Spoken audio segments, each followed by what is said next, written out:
Hello everyone, welcome to Krishna Shorthand Classes. Today I am going to give you a dictation of 800 words at the speed of 125 words per minute. So get ready. 3, 2, 1, start.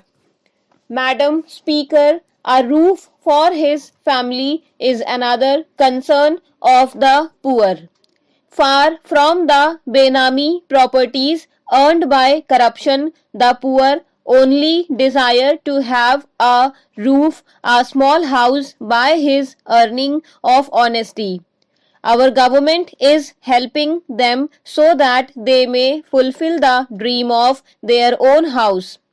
We have fixed a target that every poor of this country may have his own house by 2022.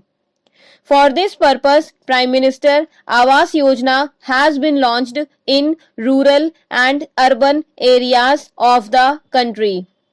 Under Prime Minister Awas Scheme Rural, 51 lakhs houses in year 2017-18 and 51 lakh houses during 2018-19, which is more than 1 crore houses, will be constructed exclusively in rural areas.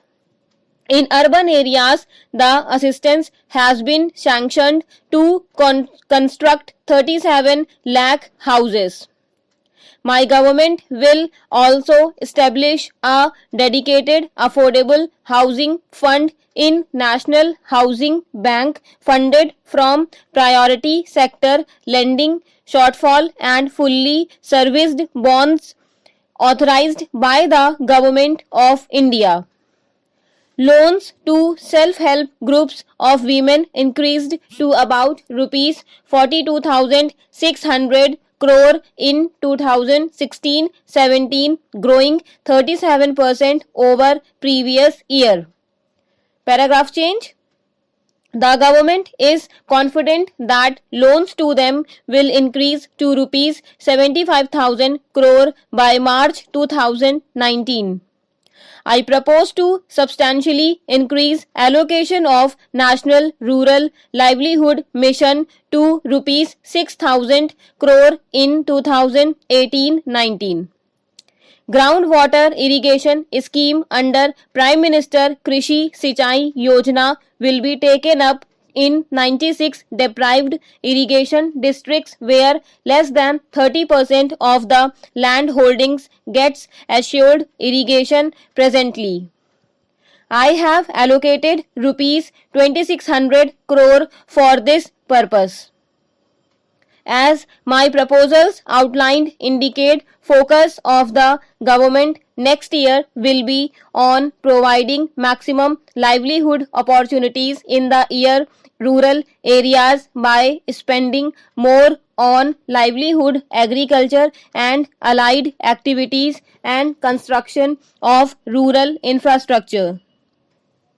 In the year 2018-19 for creation of livelihood and infrastructure in rural areas, total amount to be spent by the ministries will be rupees 14 lakh crore, including extra budgetary and non-budgetary resources of rupees 12 lakh crore. Apart from employment due to farming activities and self-employment, this expenditure will create employment of 3 to 1 crore persons days.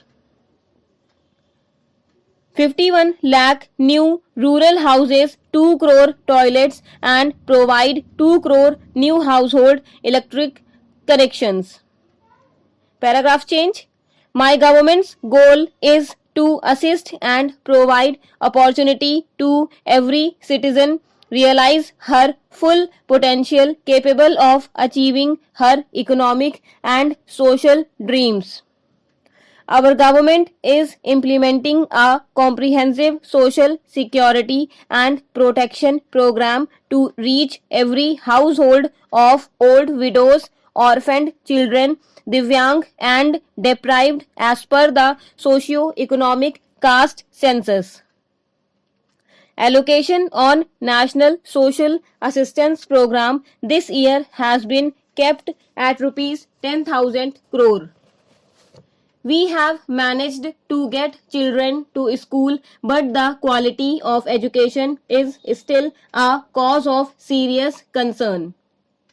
We have now defined learning outcomes, and national survey of more than 20 lakh children has been conducted to assess the status on the ground. This will help in devising a district-wise strategy for improving quality of education. We now propose to treat education holistically without segmentation from pre-nursery to class 12. Improvement in quality of teachers can improve the quality of education in the country. We will initiate an integrated B.Ed program for teachers. Training of teachers during service is extremely critical. Paragraph change. We have amended the Right to Education Act to enable more than 13 lakh untrained teachers to get trained. Technology will be the biggest driver in improving the quality of education. We propose to increase the digital intensity in education and move gradually from blackboard to digital board. Technology will also be used in upgrading the skills of teachers through the recently launched digital portal Diksha. The government is committed to provide the best quality education to the tribal children in their own environment. To realize this mission, it has been decided that by the year 2022, every block with more than 50% ST population and at least 20,000 tribal persons will have an Eklavya model residential school. Eklavya schools will be on par with Navodaya Vidyalayas and will have special facilities for preserving local art and culture, besides providing training in sports and skill development. To step up investments in research and related infrastructure in premier educational institutions, including health institutions, I propose to launch a major initiative named Revitalizing Infrastructure and Systems in Education by 2022 with a total investment of 1 lakh crore in next 4 years. Higher Education Financing Agency would be suitably structured for funding this initiative. Our government has taken major initiative of setting up institutes of eminence. There has been tremendous response to this initiative by institutions both in public and private sectors. We have received more than 100 applications. We have also taken steps to set up a specialized railways university at Vadodara to facilitate education to railway staff. Full stop.